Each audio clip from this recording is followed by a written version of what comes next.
The Finneytown cheerleaders loaded up a bus with hundreds of toys today, wrapping up their Fill the Bus campaign. This all started as a routine traffic stop just off here, 5th and Columbia, and police are outside here investigating this house right on the corner. Shots fired here off Ohio Avenue just before midnight tonight, and it's actually not far from UC's campus. Gilbert Avenue is also closed in both directions from Victory Parkway and Dixmont Avenue. There was an officer-involved shooting there earlier this morning. You were just cruising along if you're headed towards the Brent Spence.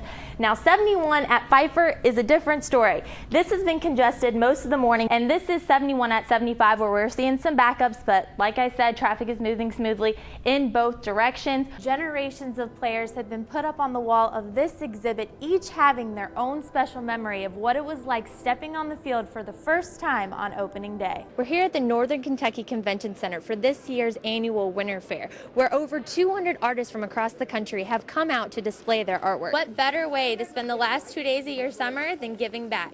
And that is exactly what these kids around me are doing by providing kinder kits to all the kindergartners at the Kenton County schools. An empty bus that sat outside Finneytown High School soon became filled with hundreds of toys ready to be delivered to Children's Hospital. Everybody on your feet!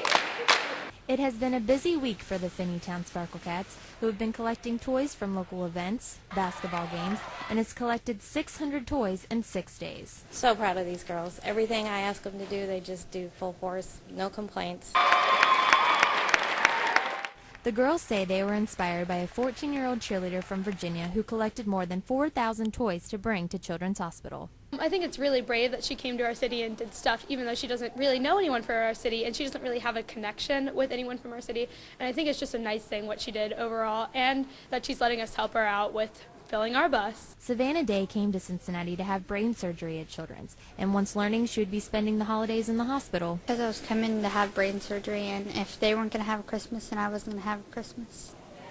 And I'd help bring gifts to Cincinnati. Even after donating over 4,000 toys and inspiring so many to pay it forward, Savannah and her sisters are still coming up with ways to give back. The girls really have a passion for this hospital, and so they actually want an indoor playground. We've actually had our first company, which is Varsity, that has given the girls last weekend $450 to start that fund to actually get an indoor playground at the hospital.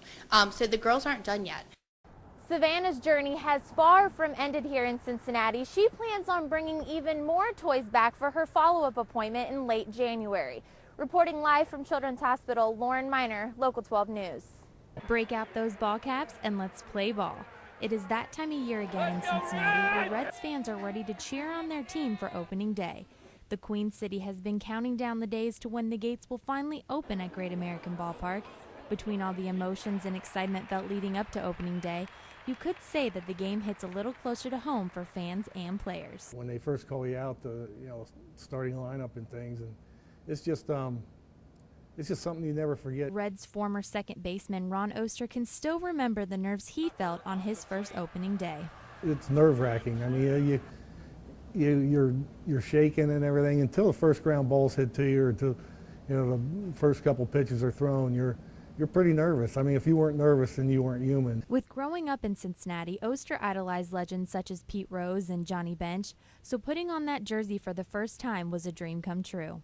Used to throw a ball off the wall and catch it and act like I was, Dave Concepcion and, all these guys. And out in the street playing wiffle ball, I used to pretend like I was every hitter. I had every stance down. And he hits it up the middle. In 1984, Oster had a career-best 21-game hitting streak and also helped the Reds win the 1990 World Series. Nothing's as special as the Cincinnati Reds, hometown, the opening day here.